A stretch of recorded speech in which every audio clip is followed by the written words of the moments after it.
tala tokitisi batolo na biso na se mpona kolela epai na yo nzambe po ete bomo yo opesa biso nkolo moko te amata likolo azwa yango epai na yo tozwa yango na bolingo na yo mpe na bolamu na yo tika tomibwaka na se mpe tolela epai na yo.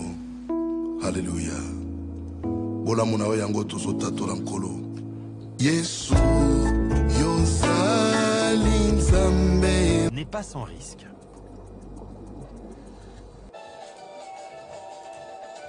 Gloire au Seigneur Jésus-Christ, peuple dédié. Nous sommes devant vous sur CPLA TV, la chaîne de Boss Bova. C'est votre bien-aimé le pasteur Joël Long avec votre émission La Réunion Sainte. Aujourd'hui, je ne suis pas seul. Je suis avec un homme de Dieu que je connais très bien, que j'aime beaucoup. C'est un homme qui parle bien de la part du Seigneur, un homme qui connaît le Seigneur, qui craint le Seigneur. Il est notre invité ce soir. Et voilà pourquoi j'ai le réel plaisir de vous présenter notre invité. Et il va se présenter et le peuple de Dieu ensemble, nous allons découvrir cet homme de Dieu que Dieu utilise beaucoup dans son ministère. Alors voilà, merci le régie va nous ouvrir le plateau pour recevoir notre invité. Merci beaucoup le pasteur. Nous t'accueillons au nom du Seigneur Jésus-Christ. Si vous pouvez présenter devant le peuple de Dieu. Merci beaucoup, pasteur Joël, pour l'invitation. C'est vraiment un honneur pour moi de participer à cette émission. Je suis le docteur Paul Kabasele. Je suis le pasteur responsable de l'Assemblée chrétienne de Rocher des Âges à Tooting Broadway. Ok. Les Rochers des Âges à Tooting Broadway.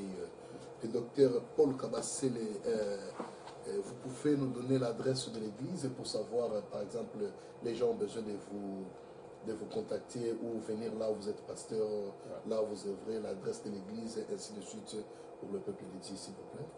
Merci. En ce moment, nous nous réunissons dans le building de Tooting Methodist Church. C'est sur 39 Longmead Road, SW17 8 p.m. Et nous tenons nos réunions là-bas tous les dimanches de 14h à 16h30. Et les jeudis de 19h à 21h, nous avons études bibliques. Mais nous allons nous déplacer bientôt. À partir du mois de mai, nous serons sur 147 Upper Norwood. Et ça, c'est Norwood Hill, dans Upper Norwood. Et nous aurons le temps d'annoncer. Donc, c'est à partir du mois de mai que nous serons dans Upper Norwood. Ok. Ouais. Gloire au Seigneur Jésus-Christ, le peuple dédié. Voilà, le docteur Paul Kabasele est avec nous. Les excuses. Le docteur Paul Kabasele est avec nous. Vous avez suivi les adresses de l'église. Alors, pasteur, tu as mis à moi, c'est le pasteur Joël Longo, tu es à Jesus King Ministry. Chaque dimanche de 10h à 13h, à Londres, à Kennington. Et puis 14h à 17h, à Dagenham. Ceux qui ont des cicatrices, ils ont appelé M. Longo. Alors, dans notre émission aujourd'hui, avec le docteur Paul Kabasele, nous voulons parler sur un thème qui est très important. Alors, c'est au docteur de nous faire découvrir un autre thème de cet après-midi afin que nous puissions essayer un peu de partager cette parole de Dieu qui bénit le peuple de Dieu. Cette parole qui doit nous donner l'intelligence, la connaissance pour comprendre Dieu dans sa totalité et connaître Dieu, comment servir Dieu, comment marcher selon la parole de Dieu. Mais tout cela, si nous ne sommes pas enseignés, ça sera impossible de marcher comme Dieu veut que nous puissions marcher sur cette terre. Voilà pourquoi nous avions appelé le docteur Paul Kabasele, parce que moi j'aime beaucoup le ministère des docteurs. Parce que c'est là où je trouve l'enseignement profond pour expliquer les choses cachées au peuple de Dieu, afin que la lumière de la parole soit éclairée à tout le monde. Amen. Et voilà pourquoi votre présence est là. Et le docteur, nous voulons que vous puissiez nous parler et quelle est la pensée que Dieu a mis en vous pour essayer un peu d'expliquer au peuple de Dieu ce soir. Merci beaucoup, pasteur Joël. Merci.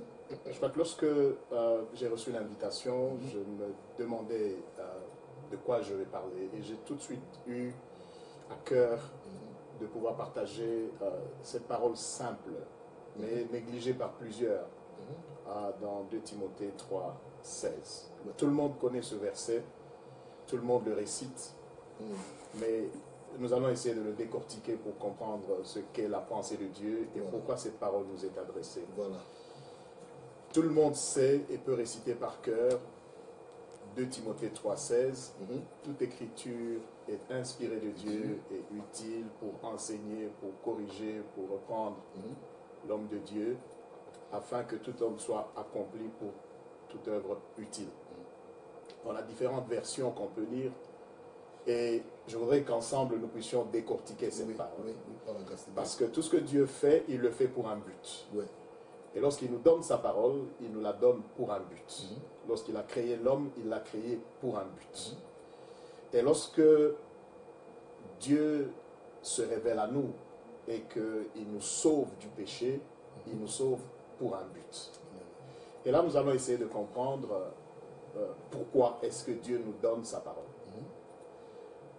Et chaque fois que nous écoutons la parole de Dieu, chaque fois que nous méditons la parole de Dieu, que nous partageons la parole de Dieu, nous devons nous attendre à ce que cette parole puisse se réaliser et puisse œuvrer dans le but pour lequel Dieu nous l'envoie.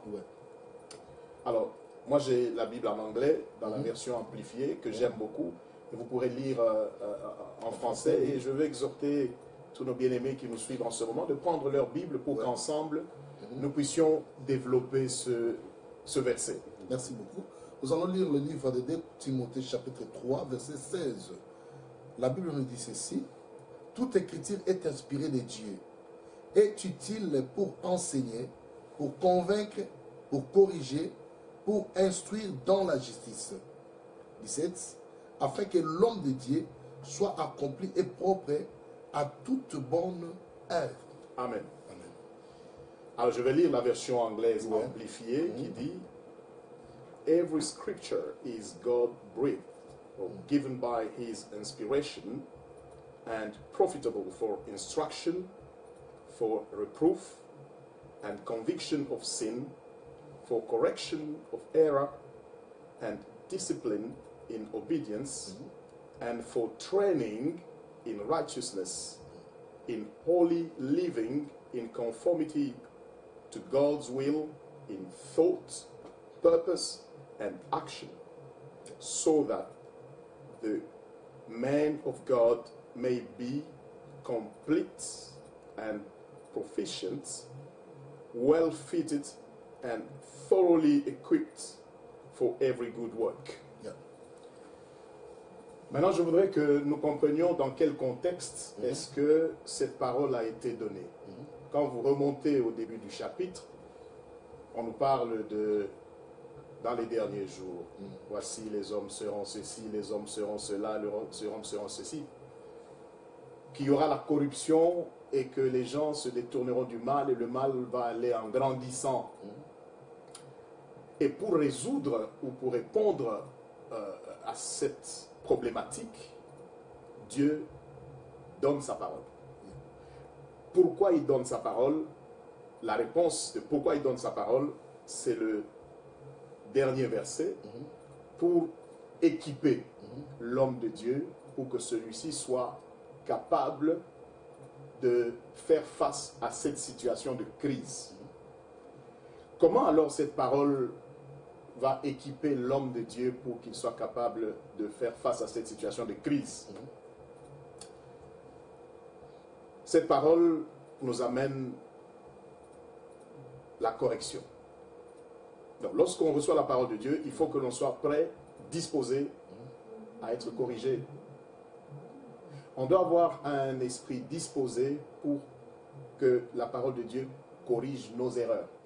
Nous pouvons souvent être dans une attitude où nous croyons être dans le vrai. Notre conscience, nos habitudes, nos traditions peuvent nous dire que ce que nous faisons est bon. Mais lorsque la parole de Dieu vient et qu'elle entre en contradiction avec ce que nous faisons, avec notre façon de penser, notre façon d'agir, c'est qu'alors cette parole vient pour nous corriger. Nous devons donc accepter d'être corrigés. Mais une chose, docteur, je vois aujourd'hui dans beaucoup des églises, vous voyez quelqu'un, on lui corrige. Par exemple, il a fait quelque chose qui était mal, et le pasteur lui dit que non, ce que tu as fait, c'est pas bon. Mais il s'est fâché, il dit non, voilà, moi j'ai la connaissance de la parole, vous ne pouvez pas me corriger de la sorte, tout ce que j'ai fait, je sais que c'est bon. Mais quand la parole dit qu'elle est venue pour corriger, maintenant, qu'arrivera-t-il à de tels gens qui n'aiment pas être corrigés dans les églises? Quel sera leur sort? Il y a un point important sur lequel il faut qu'on se mette d'accord avec tous ceux qui nous écoutent maintenant, c'est que la Bible dit, et le Seigneur Jésus lui-même a dit, mes brebis entendront ma voix et elles me suivront. Une brebis du Seigneur ne peut pas résister à la voix du Seigneur. Une brebis du Seigneur, elle reconnaît facilement la voix du berger.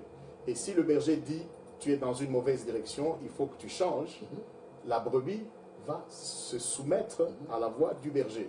Par rapport aux hommes. Et ça demande donc de l'humilité pour pouvoir accepter. Il n'y a aucun homme qui est parfait. Ça, il faut qu'on se le dise. Le pasteur peut être corrigé. Les fidèles peuvent être corrigés.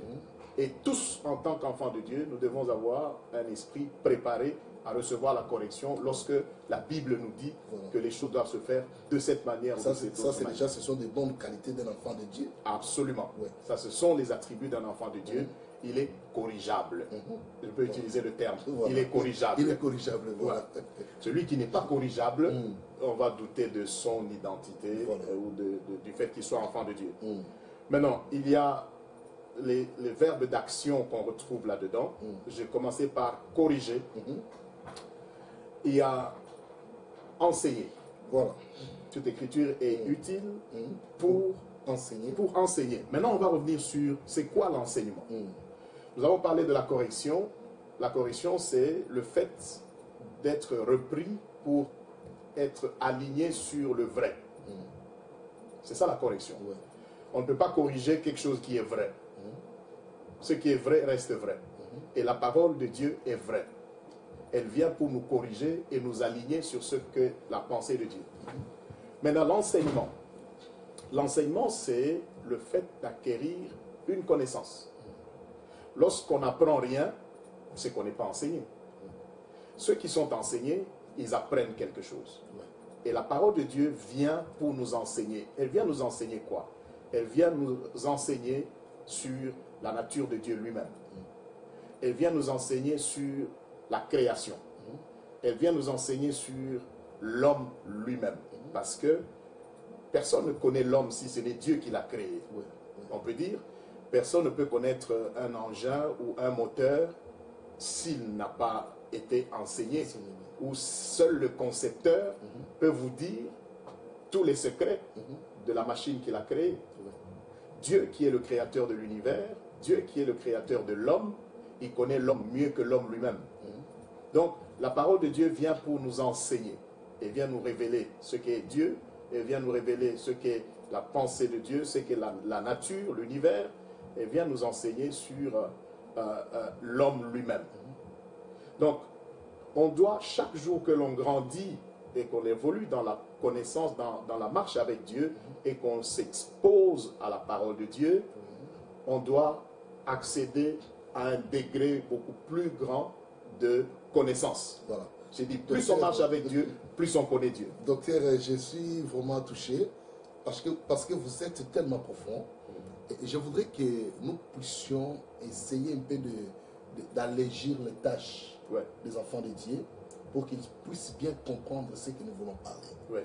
Parce que je vois là, vous êtes beaucoup plus plongé dans la doctrine et beaucoup plus plongé dans les choses qui sont vraiment tâchées. Alors, nous voulons que le peuple de Dieu sache aujourd'hui l'importance de l'enseignement de la parole de Dieu. Quelle est la base qui doit amener, après avoir écouté l'enseignement de Dieu, comment est-ce que les peuples de Dieu auront la base de cet enseignement de la parole? Vous savez, la parole de Dieu, c'est la nourriture. La connaissance, c'est ce qui bâtit l'homme. La Bible dit, mon peuple périt parce qu'il lui manque la connaissance. Et la connaissance vient de l'enseignement. On peut être des chrétiens très émotifs, des chrétiens très superficiels. Tant qu'on restera superficiel sans connaissance, on sera la proie de l'ennemi. Mais plus on connaît Dieu, plus on a des racines. Donc la connaissance, c'est ça qui nous permet d'avoir des racines et d'avoir une vie stable, une vie équilibrée, de faire des progrès dans notre marche avec Dieu. Alors de manière pratique, je vais peut-être essayer de break down ça. Quand je dis la parole de Dieu vient pour nous donner la connaissance, ou nous enseigner et nous permettre de connaître Dieu. Je vais nous ramener, Pasteur Joël, je sais que tu aimes aussi les prophéties, tu aimes les livres prophétiques. Nous avons partagé à l'église dernièrement dans le livre, l'histoire dans le prophète Ézéchiel, lorsque il va dans le temple, on l'amène dehors, la porte de l'Est, et l'eau coule 1000 coudées, 2000 coudées, 3000 coudées. Et la Bible nous dit qu'à 3000 coudées, à 1000 coudées, je pouvais avancer. 2000 coudées, je pouvais encore avancer. Lorsque ça dépassait 3000 coudées, c'était un torrent et je ne pouvais plus marcher. Ça veut dire quoi? Ça veut dire lorsqu'on évolue dans la révélation, lorsqu'on a une petite révélation de Dieu, c'est-à-dire Dieu, c'est le Créateur. Ouais, tout le monde sait que c'est le Créateur. Ça, c'est le premier degré de révélation. On peut avoir cette révélation de Dieu comme Créateur et continuer à conduire sa vie comme on veut. C'est-à-dire, j'ai la révélation de 1000 coudées, donc je sais que Dieu a créé, mais je peux faire ce que je veux. Mais j'ai cette connaissance-là de 1000 coudées. Plus on évolue, lorsqu'on arrive vraiment à la révélation, à la connaissance de Dieu, dans sa hauteur, sa profondeur, sa largeur, on ne se conduit plus soi-même. Dans cette révélation, dans cette dimension de la connaissance de Dieu, on arrive au point de comprendre que Dieu n'est pas simplement celui qui a créé l'univers, mais il est aussi celui qui conduit ma vie. Il est celui qui me prend en charge. Il est celui qui décide de ma destinée. Il est celui qui a ma destinée entre ses mains.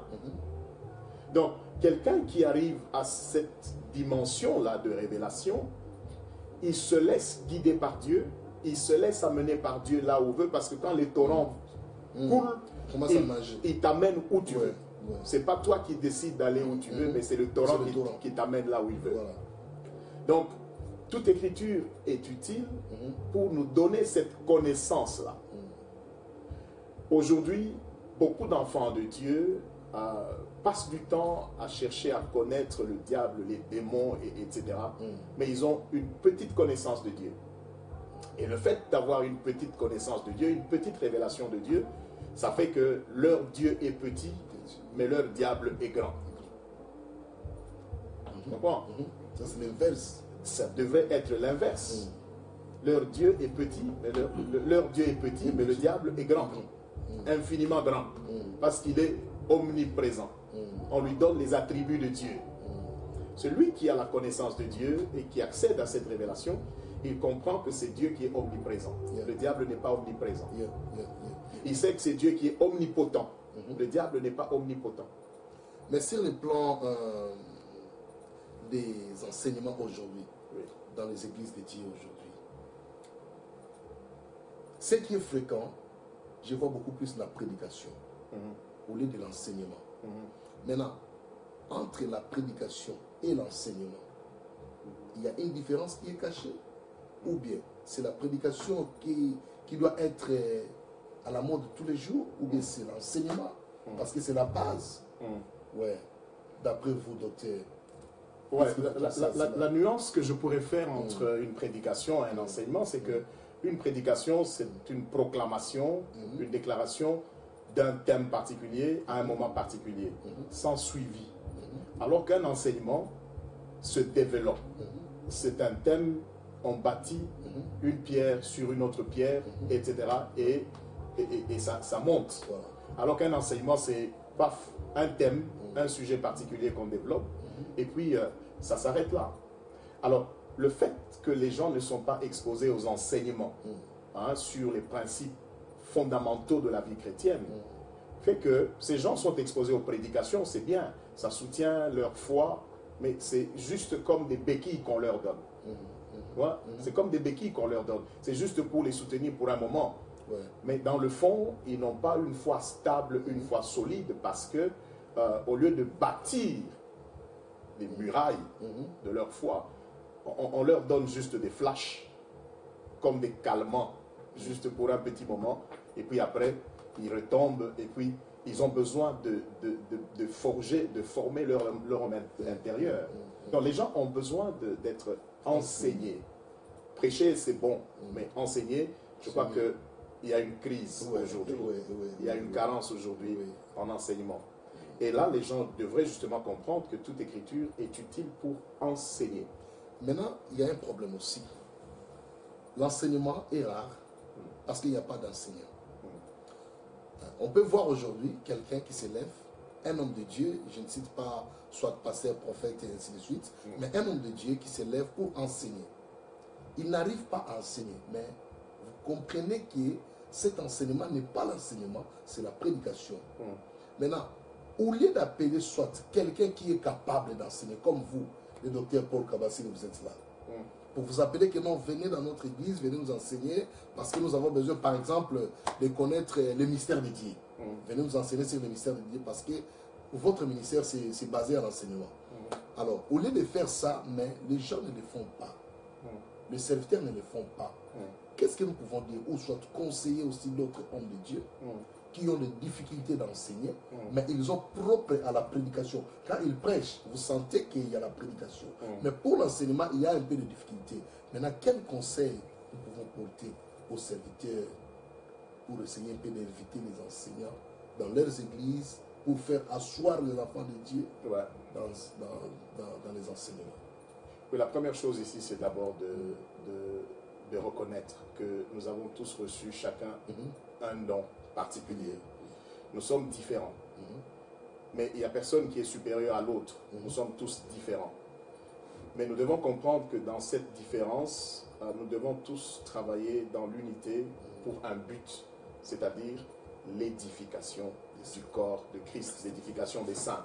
Tous les ministères que Dieu nous a donnés doivent contribuer à l'édification du corps de Christ.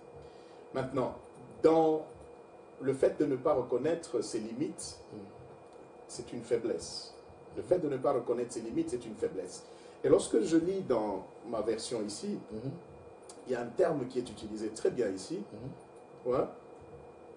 la proficiency. Je ne sais pas comment ça se traduirait en français. Quand tu fais une interview, qu'on te demande quel est ton niveau d'anglais, on te dit est-ce que tu as le basic ou bien proficient. Proficiency, ça veut dire que tu maîtrises. Ok? Et là, ce que Dieu veut, c'est que l'homme de Dieu, le dernier verset, dans ma version amplifiée, il dit afin que l'homme de Dieu soit accompli et propre à toute bonne œuvre. Accompli et propre à toute bonne œuvre. So that the man of God may be complete and proficient. Écoutez, nous pouvons tous jouer au football, hein? Mais le fait de kick et ball ne veut pas dire que tu joues au football. Tout le monde peut dire je joue au football, mais il y a des niveaux. Il y a ceux qui jouent with proficiency et ceux qui jouent juste en amateur. Et dans les choses de Dieu, le fait de prendre la Bible et de lire et de faire une déclaration ne suffit pas. Vous devez maîtriser ce que vous dites. Parce qu'on trouve des gens qui, malheureusement, disent une chose aujourd'hui et demain, vous les retrouvez en train de dire le contraire de ce qu'ils avaient dit hier. Donc, finalement, ils ne maîtrisent même pas ce qu'ils sont en train de dire. Des gens qui sont incapables, malheureusement, de rester constants dans la doctrine. Ils sont de gauche aujourd'hui, demain, ils sont de droite. Et ils croient que tout est bon. Non, mais les choses de Dieu sont, il y a ce qu'on appelle, ce que j'appelle la loi du tout ou rien. Ou c'est vrai, ou c'est faux. Il n'y a pas de tiers mesure. La loi du tout ou rien. Du tout ou rien. Ou c'est vrai, ça ne peut pas être partiellement vrai et partiellement faux.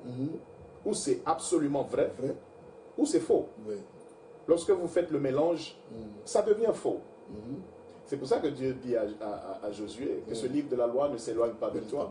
Médite-le jour et nuit afin d'agir fidèlement selon ce qui est écrit. Ne t'en détourne ni à gauche ni à droite. Aujourd'hui, on se détourne à gauche, on se détourne à droite et on pense qu'on est... Donc, le problème, c'est quoi? Pour répondre à ta question, pourquoi on n'invite pas, on ne met pas l'accent sur l'enseignement? Pourquoi il y a cette crise d'enseignement dans nos communautés? C'est simplement parce que, premièrement, on ne reconnaît pas ses limites. Deuxièmement, il y a cette conception de l'Église même, où je pense que c'est mon Église, ce sont mes brebis, et que si j'appelle ce frère, il risque de venir prendre mes brebis. Les brebis.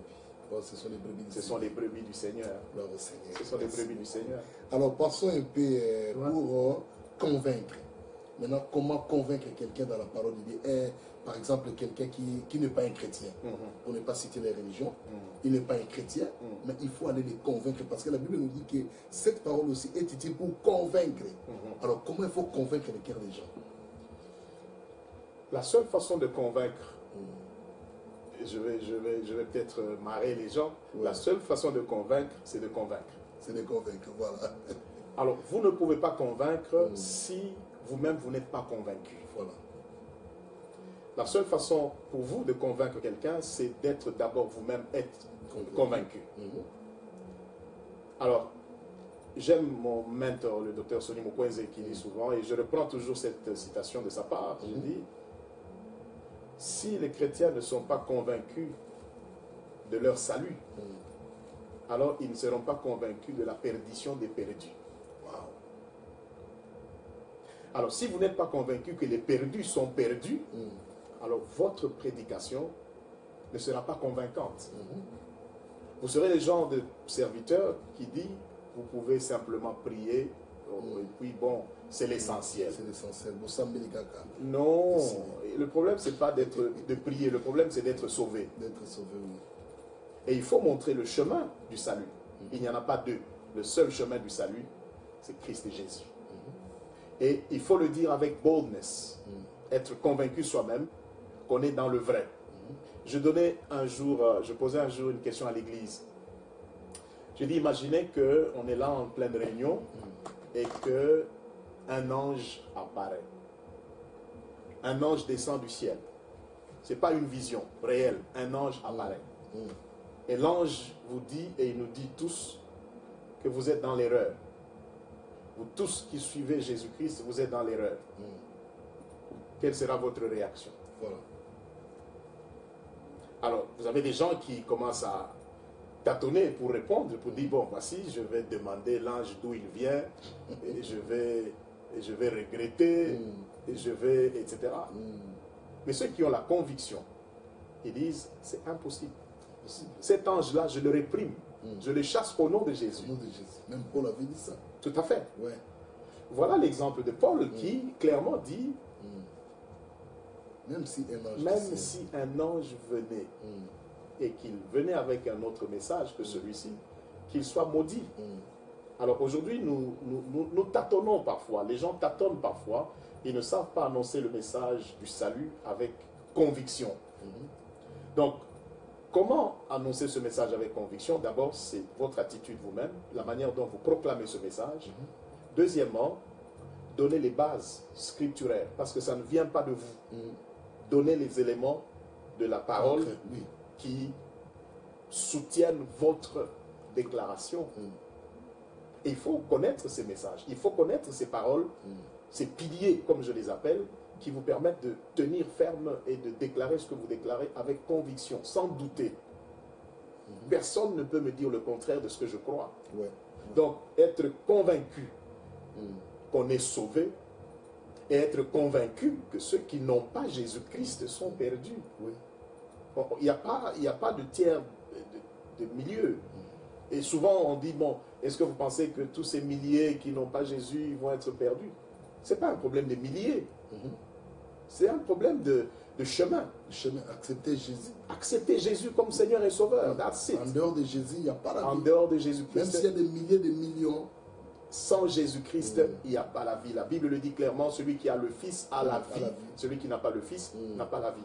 Donc, docteur, nous sommes allés nous allons petit à petit à la fin de notre émission. Nous voulons terminer rapidement ces versets. Et enfin, on nous dit corriger et pour instruire dans la justice. Qu'est-ce que nous pouvons dire par là? Nous avons parlé de corriger déjà. Ouais.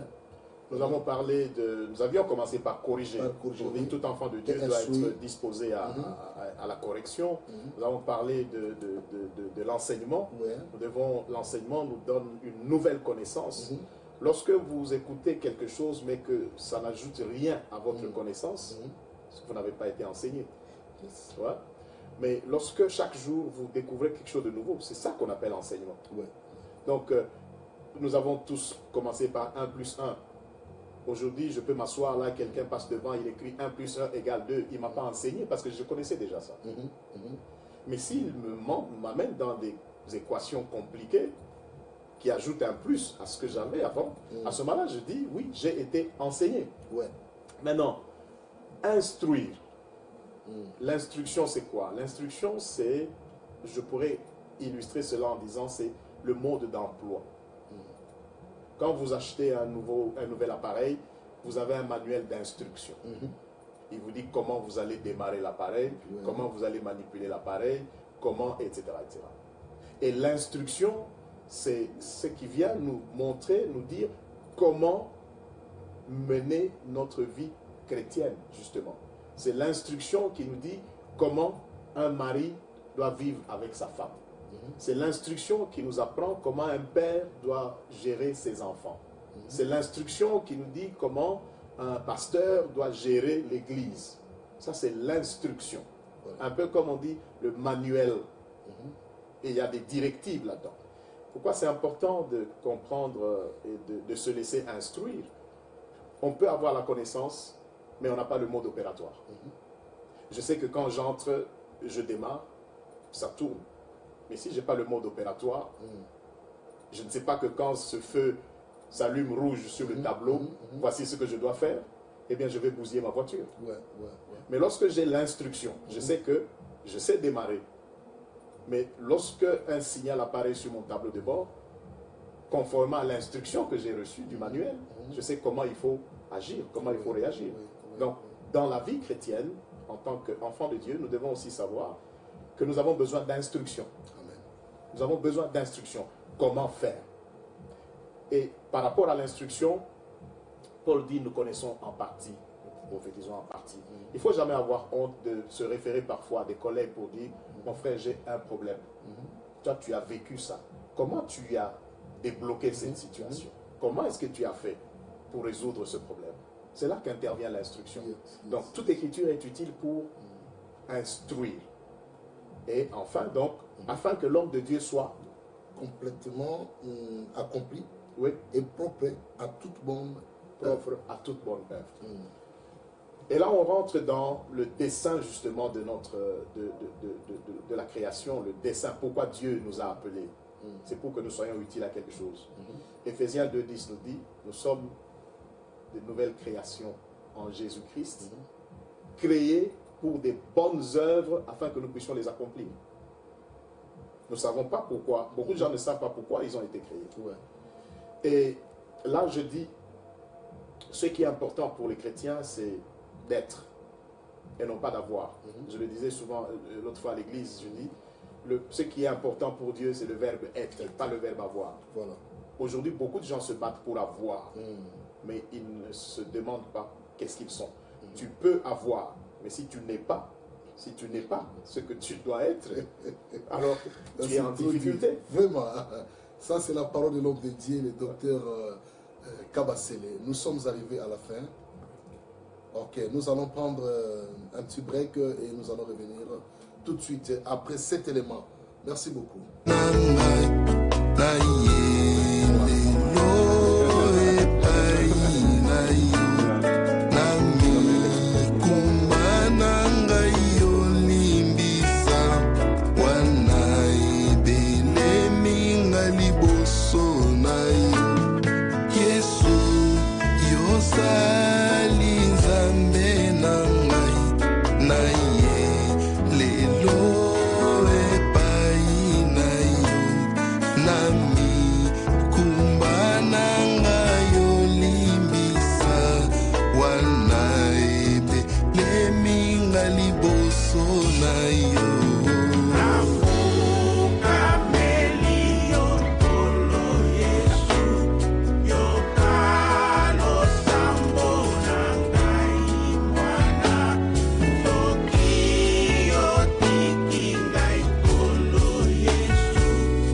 balekaka yango mpe na makolo te bobele na nzela ya molimo na yo nkolo oyo nde oyeli ebandeli mpe suka ya fi ya moto na se na moto.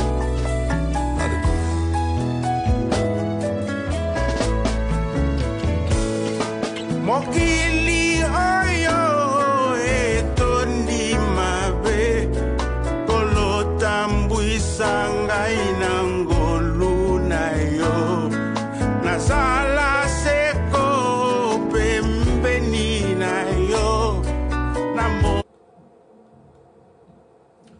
Voilà, peuple de Dieu, nous sommes là encore. Ça, c'est la chanson Tolo Nassé, Nafuka Melio, qui va bientôt être déjà sur le marché. Je ne savais pas que tu étais un bon chanteur. Super, gloire à Dieu.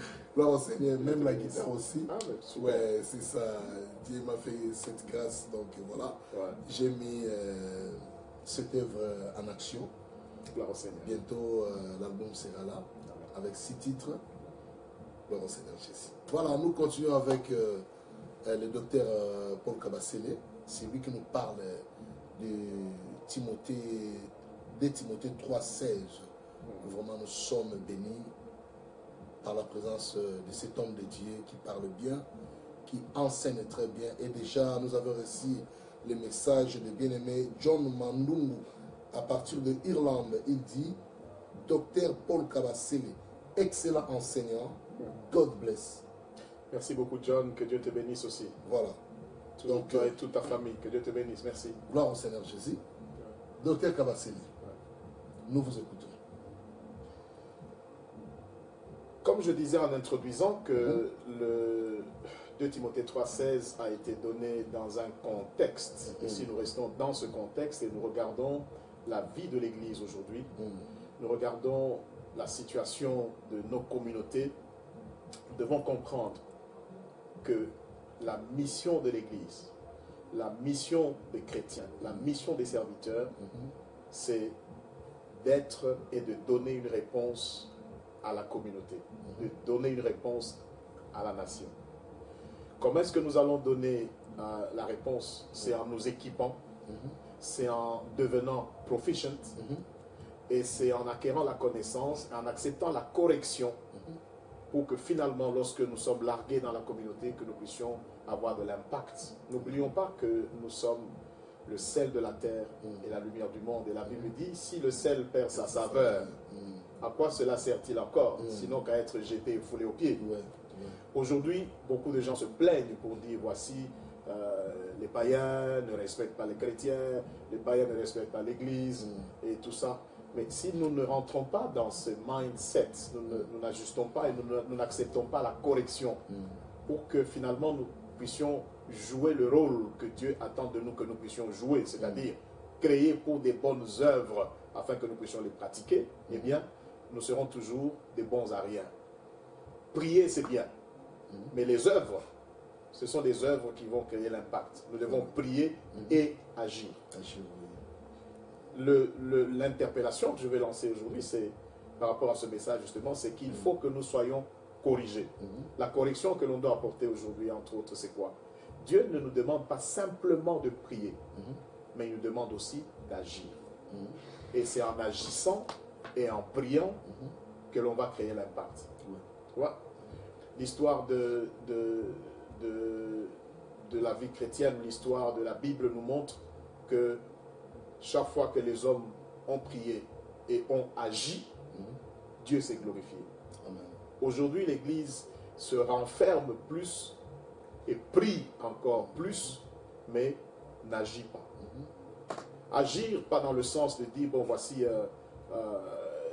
des actions de violence ou de ceci, des déclarations, non. Des actions, des bonnes œuvres pour lesquelles nous avons été créés. C'est-à-dire, si aujourd'hui, moi je soutiens toujours le fait que si aujourd'hui les chrétiens sont équipés, si aujourd'hui les chrétiens sont corrigés, si les chrétiens aujourd'hui ont l'instruction et ils savent comment ils doivent vivre leur vie chrétienne et que nous les larguons dans la communauté, dans les postes de responsabilité, dans les partis politiques, pourquoi pas, eh bien, ils vont créer l'impact parce qu'ils vont retrouver leur nature de sel et de lumière. Partout où ils se trouvent, ils agiront selon la pensée de Dieu, selon l'idéal de Dieu et la différence se fera voir. Gloire au Seigneur Jésus. Voilà. Nous sommes là toujours sur Boss Bova TV, CPLA TV. Dieu est avec nous. C'est votre émission, La Réunion Sainte. Nous avons reçu aujourd'hui le docteur Paul Kabassele. Il est en train de nous parler sur le livre de 2 Timothée, chapitre 3, verset 16. Soyez toujours connectés avec nous et restez toujours bénis dans votre émission. Nous sommes là pour la gloire de Dieu et rien que pour la gloire de Dieu. Docteur Kabassele. Oui, mon frère. En tant que docteur, qu'en pensez-vous d'autres ministères? Le Seigneur lui-même qui a donné le ministère, le Seigneur lui-même qui appelle au ministère. Je vais d'abord faire une mise au point ici pour dire si je suis docteur, c'est pas parce que je m'identifie moi-même comme docteur de la parole, parce que d'abord je suis docteur en médecine. Voilà. Ok? Je dis souvent à ceux qui m'écoutent, quand ils me demandent quel est mon ministère, je leur dis, c'est à vous de dire quel est mon ministère. Ok? Oui. Le ministère doit parler lui-même. Donc, que ceux qui voient ton ministère, qu'ils identifient ton ministère. Qu'est-ce que je dirais par rapport à tous les autres ministères? Les pasteurs sont importants. Les docteurs sont importants. Les prophètes sont importants. Les évangélistes sont importants. Donc, tous les ministères sont utiles. Mais nous devons travailler dans l'interconnexion, dans la complémentarité. Et là, je veux peut-être lancer une idée que le Seigneur nous a mise à cœur avec notre ami l'apôtre Josué Mbakata qui est à Paris, pour lancer ce que nous appelons le réseau global des ministères. Le réseau global des ministères, qu'est-ce que nous voulons réaliser par là? Nous voulons que dans le réseau global des ministères, nous puissions fellowship, échanger, vivre la fraternité, nous exhorter mutuellement, parce que nous n'avons pas souvent le temps de nous exhorter en tant que serviteurs. Nous partageons la parole de Dieu avec les brebis sur lesquelles le Seigneur nous a établis, mais nous-mêmes, qui nous exhorte? Qui nous conseille? Voilà. Nous avons besoin de vivre cette fraternité en tant que serviteurs de Dieu, pour que nous ayons le temps d'échanger nos expériences, le temps de partager nos difficultés, le temps de nous soutenir. Parfois, on peut être dans le ministère, faire face à certaines situations où on pense qu'on est seul à vivre cette situation. Mais lorsque vous partagez les expériences, vous vous rendez compte que votre frère à gauche, il a vécu la même situation. C'est important de lui demander comment est-ce que tu t'en es sorti. Et partager ces expériences, je crois que ça nous rendra beaucoup plus efficaces. Et par la grâce de Dieu, nous sommes en train de vouloir lancer ce réseau global de ministères où lorsque nous nous réunissons en tant que frères. Pas avec des galons, mais nous réunissons comme frères et sœurs, tous ceux qui sont dans le ministère, pour partager, pour fellowship, pour nous soutenir et nous exhorter mutuellement, partager la parole, partager le repas, de telle manière que nous puissions ensemble nous fortifier les uns les autres. C'est très important parce que nous faisons des campagnes d'évangélisation, on appelle les fidèles arrivent, et nous faisons des croisades, nous faisons tout ce que nous pouvons faire. Mais pour les serviteurs de Dieu, je pense que ça c'est une très bonne idée qu'il faut mettre en marche afin que les serviteurs et les servantes de Dieu puissent venir ensemble, travailler ensemble, parler de nos expériences, parler de ce que nous pouvons faire demain. Ça c'est vraiment très important. Moi j'apprécie et je dirais que vous pouvez le faire rapidement. On a besoin de ça.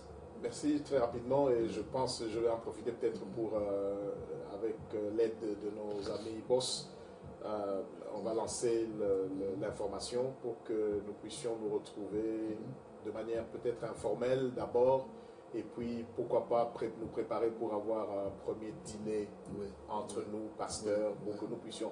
Nous avons beaucoup de problèmes. Parce que ce qu'il faut savoir, c'est que le ministère peut bénir, le ministère peut tuer aussi. La charge est tellement lourde que nous donnons plus, mais nous recevons moins. Nous sommes toujours en train de donner, mais nous ne recevons pas. Et si nous ne nous soutenons pas nous-mêmes, en tant que serviteurs, qui va nous soutenir? Et nous devons donc comprendre que les ministères ont été donnés par le Seigneur et que nous sommes appelés à nous soutenir mutuellement pour être encore plus efficaces. pour être encore plus efficace. Ça, c'est très important. Maintenant, un message pour l'Église d'aujourd'hui, concernant les messages que nous venons d'enseigner au peuple de Dieu. Quel est le message, ou soit, je dirais quoi, la synthèse de tout ce que nous venons de dire pour essayer un peu de faire comprendre à quelqu'un qui était peut-être absent, il est venu de nous rejoindre. Maintenant, quelle est la synthèse de cet enseignement auprès de nos enfants de Dieu? Merci, Pasteur Joël. La Bible dit que c'est poussé par l'esprit que les hommes ont parlé de la part de Dieu. Et toute écriture est inspirée par Dieu et utile pour enseigner, pour corriger, pour convaincre.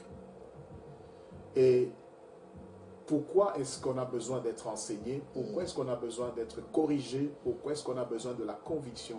C'est parce que Dieu veut des serviteurs équipés, des serviteurs équilibrés, des serviteurs convaincus et aptes à accomplir l'œuvre selon la pensée de Dieu.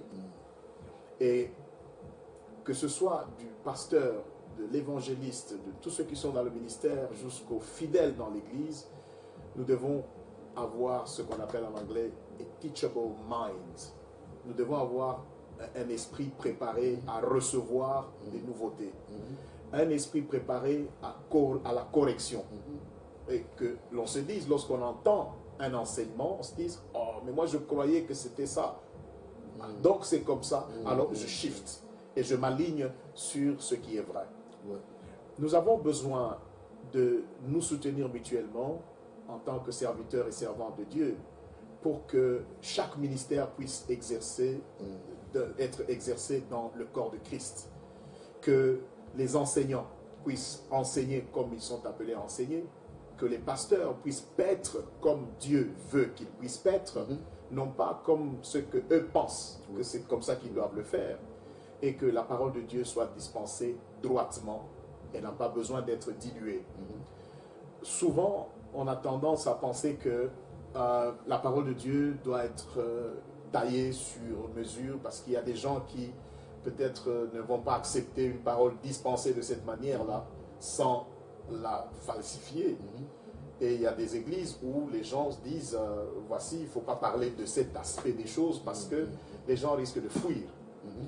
Quel est le bénéfice que vous aurez si vous remplissez votre temple avec des gens qui finalement iront en enfer? Quel est le bénéfice que vous recevrez? N'oubliez pas, serviteurs de Dieu, que nous qui sommes appelés à l'enseignement, nous serons jugés sévèrement. Et que celui qui parle de la part de Dieu, qu'il parle comme annonçant les oracles de Dieu. C'est bon de nous rendre compte que nous devons équiper le peuple de Dieu, que nous devons former des hommes qui puissent réellement être des hommes utiles à la communauté, des hommes et des femmes utiles et capables de rayonner, parce que l'Église est appelée à rayonner. Prier, c'est bien, mais Dieu attend de nous que nous puissions pratiquer les bonnes œuvres pour lesquelles nous avons été créés en Jésus-Christ. Gloire au Seigneur Jésus, gloire au Seigneur Jésus. Mais bien aimés dans le Seigneur, que le nom du Seigneur soit béni. Aujourd'hui, c'était le docteur Paul Kabasele. Demain, peut-être, ça serait vous. C'est très important, nous avons besoin de vous, afin que nous puissions travailler ensemble et donner la connaissance que Dieu vous a donnée au peuple de Dieu, parce que cette connaissance que Dieu t'a donnée n'est pas seulement pour toi-même, mais c'est pour distribuer avec les enfants de Dieu, afin que l'Église de Dieu soit mature aujourd'hui. Voilà, le docteur Paul Kabasele est là avec nous aujourd'hui. Papa, je ne sais pas si vous avez un dernier mot pour l'émission d'aujourd'hui. Un dernier mot pour l'émission d'aujourd'hui, je dirais Jésus-Christ est le chemin, la vérité et la vie. Amen. Il n'y a pas de salut en un autre nom que dans le nom de Jésus-Christ. Si vous n'avez jamais fait une expérience personnelle avec Jésus-Christ, je vous prierai d'ouvrir votre cœur, de l'accepter comme votre Seigneur et Sauveur personnel, parce qu'il est le seul chemin qui mène au Père. Voilà. Il est venu chercher tout ce qui était perdu.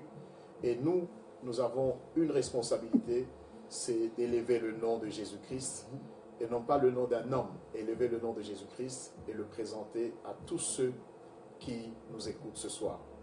Je prie que cette parole puisse porter de fruits dans vos cœurs et que vous ne puissiez pas endurcir votre cœur, mais que là où il faut que vous soyez corrigé, acceptez d'être corrigé si vous étiez dans l'erreur.